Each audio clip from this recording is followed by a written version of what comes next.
Hello friends, welcome to Dan Law. Today we are going to discuss part 14 Criminal Law 500 plus MCQs. So we are going to continue from question number 391.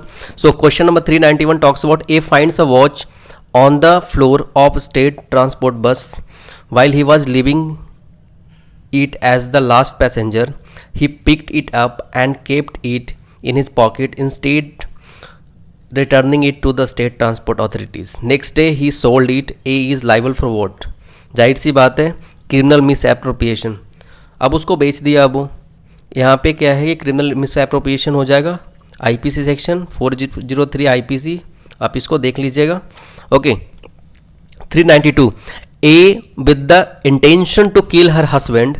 A with the intention to kill her husband purchased some poison powder from a chemist who by mistake dispensed plain sugar instead. She put the powder in a cup of tea and served it to her husband. Okay अब उसने क्या किया कि अब ये जो ए है उसका इंटेंशन था कि वो अपने हस्बैंड को मारना चाहती थी. उसने परचेज किया poison powder from the chemist who by mistake क्या हुआ कि डिस्पेंस्ड प्लेन शुगर इंस्टेड. अब प्लेन शुगर आ गया उसके. She put the powder in a cup of tea and serve it to her husband who drank it but did not die. जाहिर सी बात है वो तो शुगर पाउडर था. So which one of the following statement is correct so far as the charge to attempt a murder is concerned? She is liable because she had committed the penultimate act. penultimate act मतलब जानते हो, मतलब अंत से ठीक होने से पहले, कुछ होने से बिल्कुल पहले, ठीक पहले. ओके या she is liable because her intention to kill her husband is clear for the totality of act. Murder के लिए तो नहीं होगा, अटेम्प्ट टू मर्डर की बात यहां पे कर रहा है. She is not liable because administration of sugar is not a step towards the commission of murder. और what she is not liable because her husband did not die. क्या हो जाएगा 392 का? तो इसका हो जाएगा she is not liable because administration of sugar is not a step towards the commission of murder. I think this question I had discussed earlier also. ये कई बार मैंने डिस्कस किया ये इसी MCQ सीरीज में. 393 which one of the following provisions is based on the maxim dominus non curate lex. क्या होगा? देखिए डोमिनस नॉन क्यूरेट लेस मतलब क्या होता है? एक प्रिंसिपल होता है, एक सिद्धांत होता है जो कहता है law is not concerned with the insignificant और जो माइनर मैटर्स होता है, ट्रिपल्स होता है, उससे उसके लिए मैटर नहीं करता. यानी कि law takes no accounts of trifles दो डी मिनिमस नॉन क्यूरेट लेक्स होता है. ओके तो इसका कौन सा मैटर यहां पे होगा? तो जाहिर सी बात है 393 की अगर बात करें तो इसका हो जाएगा सी. बिकॉज 95 जो है सेक्शन वो बात करता है act causing slight harm. Act causing slight harm, तो इसको ध्यान में रखिएगा. ओके क्योंकि एक्ट कॉजिंग स्लाइट हार्म की अगर बात करें तो यहां पे क्या है कि स्मॉल मैटर से एक तरीके से. Come to next one. The principle of proximity to crime under criminal law irrelevant while deciding the liability for the offences of. जो प्रिंसिपल ऑफ प्रॉक्सिमिटी, प्रॉक्सिमिटी यानी कि एक ऐसा एक्ट होता है जो कि बहुत निकटता होता है. तो जो प्रिंसिपल इसका सिद्धांत है crime under criminal law is irrelevant while deciding the liability for the offences of. Okay तो 394 का हो जाएगा अबेटमेंट एंड कॉन्स्पिरेसी. बाकी जो है homicide, murder, theft and dacoity, kidnapping and abduction, ये सारे ऐसे क्राइम है. लेकिन अवेटमेंट एंड कॉन्स्पिरेसी का देखा तो principle of proximity to the crime under criminal law is irrelevant है while deciding the liability for the offence. इस तरह के ऑफेंस के लिए जो लायबिलिटी डिसाइड करते हैं वो इररिलेवेंट होता है अगर प्रॉक्सिमिटी कॉज की अगर बात करें तो. Okay 395 next one. Offence of theft is related to movable property only, immovable property only, property only none. क्या हो जाएगा? जाहिर सी बात है movable property. Next one. Which one of the following is an inchoate crime? Inchoate crime मतलब जाहिर सी बात है public nuisance, criminal attempt, unlawful assembly right. तो क्रिमिनल अटेम्प्ट हो जाएगा. देखिए इनकोहेट क्राइम क्या होता है? जो क्रिमिनल अटेम्प्ट होता है incomplete offence, so called inchoate crime कहिए उसको. क्रिमिनल अटेम्प्ट भी इनकम्प्लीट ऑफेंस है इसमें. ओके तो ऑप्शन बी इसका आंसर हो जाएगा. Come to next. X while in the state of voluntarily intoxication kills Z. X in the state of voluntary intoxication, अब खुद वो पीता है, जेड को मार देता है. ओके प्रोसिक्यूशन फेल हो जाता है ये एस्टेब्लिश करने में कि X could form A intention of a sober man. Sober यानी किसी गंभीर इस चीज को लेकर था. एक्स इसको प्रूव करने में मतलब जेड प्रोसिक्यूशन फेल्स हो जाता है कि X could form that intention of the sober man. Okay तो यहां पे क्या होगा? X is guilty of what? Murder तो होगा नहीं guilty. As culpable homicide not amounting to murder हो जाएगा यहाँ पे 397 में। ओके, बिकॉज प्रोसिक्यूशन ये जो टर्म दिया, prosecution fails to establish that X could form an intention of sober man. In cases of dishonest misappropriation the initial possession of the property dishonest is fraudulent, जाहिर सी बात है innocent होता है initial position misappropriation में। जैसे ही कोई चीज़ आपको मिलता है, कोई प्रॉपर्टी मिलता है गिरा हुआ छोटा सा कुछ भी, तो आपको पहला तो इनोसेंट होता है, फिर उसके बाद डिसऑनेस्ट आता है, ऐसा दिमाग में आपका। 399 की अगर बात करें नेक्स्ट में, assault is order to outrage the modesty of a woman is punishable under which section. So 399 का हो जाएगा डी। 354A, क्योंकि ये सब तो होगा नहीं, बाकी किडनैपिंग का बात करता है, ये अटेम्प्ट का बात करता है 501। 354 बात करता है assault in order to outrage the modesty of a woman is punishable under section 354। Next, defamation is related with character of person, reputation of a person, both A and B. Character से भी ये deal करता है, reputation से भी deal करता है, तो ये दोनों हो जाएगा, इसका 400 का हो जाएगा C, both A and B.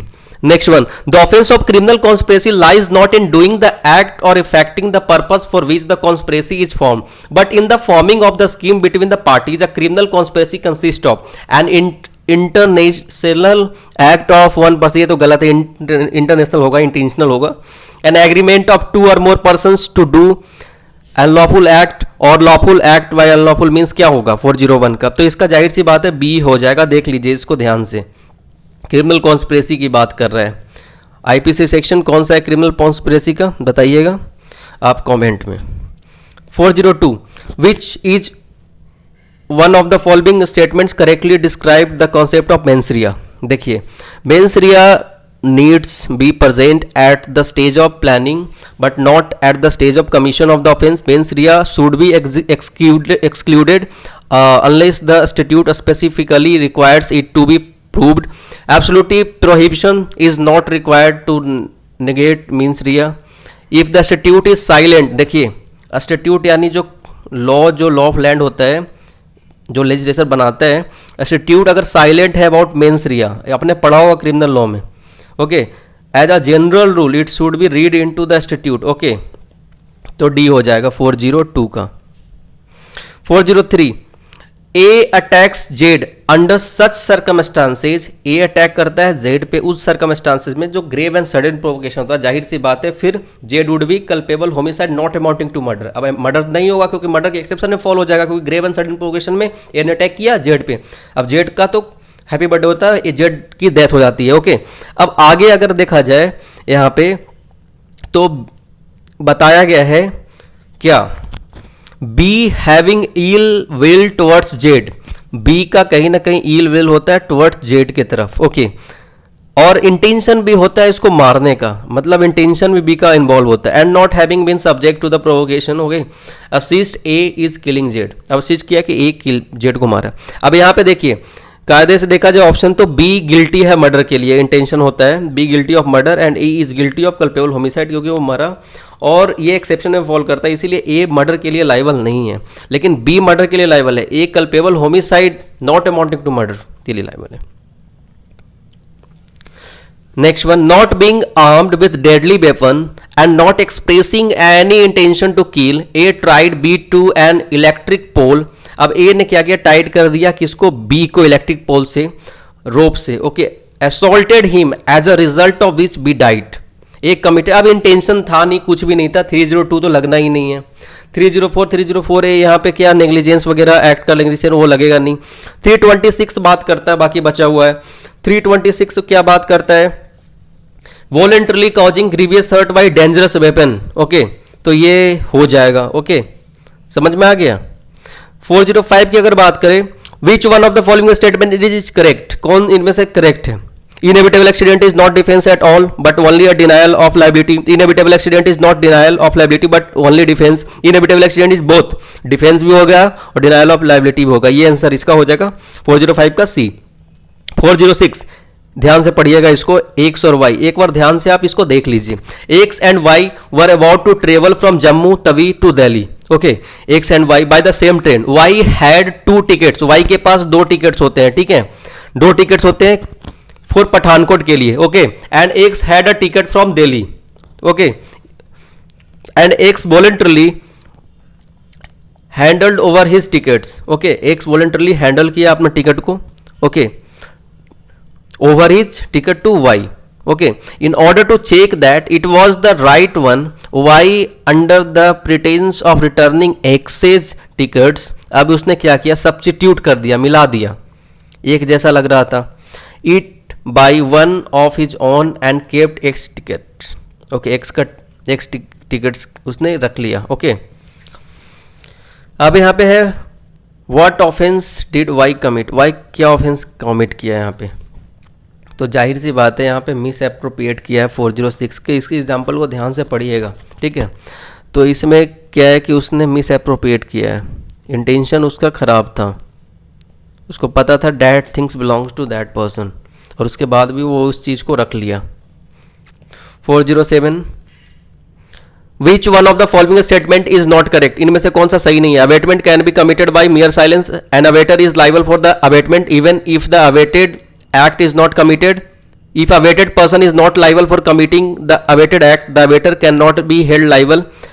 An awaiter is liable for all likely consequences for his statement. क्या हो जाएगा 407 का, 407 का हो जाएगा an awaiter is liable for abatement even if the awaited act is not committed. Okay, come to 408.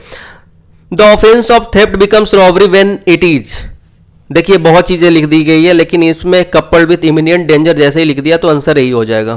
Next one, possession of forged of a counterfeit currency notes और bank notes is punishable under. अब देखिए सारे तो उसी की बात करता है, फोर्ज के बारे में, फोर्जरी के बारे में, कॉन्ट्रफिट के बारे में, 489A, 489B, 489C, 489D, तो इसका आंसर हो जाएगा 489B। Okay, answer is B. इसको ध्यान में रखिएगा, आप इसको याद करना पड़ेगा आपको। Next one, appearance or color of a legal right can be defense to prosecution for what? Appearance or color, appearance or color of a legal right can be defense to a prosecution for what? किस चीज़ के लिए? Mischief, cheating, criminal misappropriation और theft. इसका answer theft हो जाएगा। ये बहुत important question है, इसको आप देख लीजिएगा, एक बार अच्छे से पढ़िएगा इसको, इसके बारे में, क्योंकि ये जो अपीयरेंस और colour of legal right can be defence to the prosecution for theft है इसका आंसर, और इसको आप ध्यान से ज़रूर देखिएगा इस क्वेश्चन को। विच one of the following statements correctly defines the offence of criminal breach of trust. इनमें से कौन सा स्टेटमेंट है जो कि करेक्टली डिफाइन करता है offence of criminal breach of trust को? ओके, क्या होगा इसमें? Whoever is interested, जैसे बोल दिया, interested with the dominion of property dishonestly convert it his property in the guilty criminal, यही आंसर हो जाएगा इसका। ओके, तो ये क्लियर हो गया। Come to next one, under section 43 of IPC the word illegal is not applicable to everything. देखिए illegal word जो है वो ऑफेंस के लिए होता है, which is prohibited by law भी होता है, which furnish the ground of civil action भी होता है, तो ये सारे बात करता है, लेकिन ये बात नहीं करता, तो इसका आंसर यही हो जाएगा। Causing wrongful gain to 1% wrongful loss, wrongful gain की अगर बात करें तो इसकी जो सेक्शन बताई गई है वो सेक्शन 23 है। ओके, ध्यान में रखिएगा। Next, which one of the following statement is true in relation to the offence of abetment? Which of the following statement is true in relation to offence of abetment? It is not necessary that the offense for which abatement is alleged should have been committed unless offense is successfully committed, there is no question of abatement for the offense of abatement। ये सारी फालतू चीज़ बता रही, इसका answer याद कीजिएगा, इसका answer ये हो जाएगा। X committed theft in government building Z, government building, sorry, Z क्या होता है? चौकीदार होता है of the building. Kept the gate of the building open with the intention of facilitate X safes return. अब एक्स ने चोरी किया बिल्डिंग में, जेड चौकीदार होता है, वो सेफली उसको चोरी करवा रहा है और उसको जाने के लिए रास्ता भी दे रहा है, प्रोवाइड कर रहा है। अब thereby which one of the following statement correct? बताइए। Guilty of abetment of theft by international aiding, intentional aiding होगा, इंटरनेशनल बार बार हो जा रहा है, इंटेंशनल एडिंग हो जाएगा। Guilty of theft by instigation, not guilty of abetment, guilty of theft. क्या हो जाएगा इसका आंसर बताइए? इसका हो जाएगा guilty of abetment of theft by intentional aiding. Okay, come to next. X and Y agree to commit theft in जेडेज house. X Y agree होता है कि जेड के हाउस में चोरी करेगा, पर वो चोरी कर नहीं पाता, विफल हो जाता है, यानी कि वो करता ही नहीं है चोरी। किस ऑफेंस के लिए? ऑप्शन देखिए, no offence, criminal conspiracy, abetment by conspiracy. Criminal conspiracy answer हो जाएगा। आईपीसी सेक्शन 120 बी ए क्या है बताइए? A is invited by B for a cup of tea. While B is in the kitchen preparing the tea, A finds a golden ring on the table. He picks it up and places it somewhere in the room with the intention of dishonestly, intention देखिए चुपचाप, intention of dishonestly taking it away. Taking it away मतलब हो गया intention है, dishonest intention है। कैसा है dishonest intention है? taking away कर रहा है, जैसे बताया था। अगर कोई देता है अब तो वो extortion वाला में हो जाता है, taking away कर रहा है तो क्या हो जाएगा? इसका हो जाएगा theft। 378 IPC। 470 which one of the following conclusions can be drawn from the de minimus non curate lex. क्या होता है? अभी तो बताया कि एक ऐसा सिद्धांत है जो कि बात कंसर्न करता है एक इनसिग्निफिकेंट, जिसका कोई महत्वपूर्णता नहीं है, मतलब ई मैरिटल है, लाइक ई मटेरियल है, जैसे माइनर मैटर्स जैसे होते हैं। ओके, अब उसको जानते हो आप। तो यहाँ पे जैसे बताया था कि law takes no account of trifles, de minimus non curat lex उससे। ओके, तो इसका आंसर हो जाएगा, ये हो जाएगा 417 का D. Next one, X intending to kill Y by poisoning purchase poison and mix the same with a glass of milk. He gives the glass to Z to serve it to Y. Z drinks the milk and dies. Which one of the following statements is correct in this context? 418 का, तो इसका हो जाएगा जी answer D, X commits offence of murder. Causing death of child in mother's वूम, अभी बताया था ये कल्पेबल होमिसाइड है। अगर कोई भी हिस्सा चाइल्ड का has been forth, the child may not have breathed or been completely born. Okay, D इसका आंसर हो जाएगा। चाइल्ड मिस कैरेज वगैरह पढ़ लीजिएगा, इसमें जो सेक्शन 312 से जो आईपीसी का 312, 13, 14, 15 जो बात करता है वो देख लीजिएगा एक बार। Come to next one, a person who commits an offence in a state of voluntary intoxication. अब जैसे कि सेक्शन 85 और 86 बात करता है ये, सो ये तो डिफेंस है, पर यहाँ पे बात कर रहा है वॉलेंट्री इंटॉक्सिकेशन का। तो इसका आंसर क्या होगा? The same knowledge he would have had if he had not been intoxicated. Okay, a person who commits an offence in a state of voluntary intoxication, यानी विलफुली पीता है, वो खुद से पीता है, कोई उसको पिलाता नहीं है। shall be liable to dealt with if he had the same intention as he would have had if he had not been intoxicated. Same intention as you had would have if he had not been intoxicated. इसका answer हो जाएगा B. Okay, same knowledge he would have had if he had not been intoxicated, knowledge same था। Okay, thank you so much. Please like, share and subscribe my YouTube channel.